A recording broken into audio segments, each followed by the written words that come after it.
Hey everyone, this is Rich Daisley with Surgent CPE, and I just want to take a few moments to talk about our 8-hour Accounting and Auditing Update course, ACAU.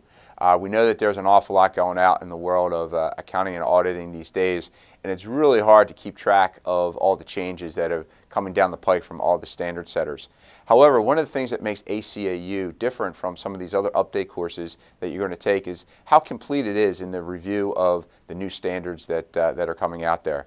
Not only do we look at the new ASUs that have been issued by the FASB over the last couple of years, but we do a deeper dive into revenue and lease accounting guidance as well. And we also get into some of the new updates that come out from the AICPA with regard to auditing standards as well as review and compilation standards. Again, there's a lot of information out there, but one of the best selling points of ACAU is that this is one-stop shopping that's going to give you all the information you need to keep on top of what's going on in the world of accounting and auditing. So we really think this is a great place for you to make your investment of time. So we hope to see you at an upcoming session of ACAU soon.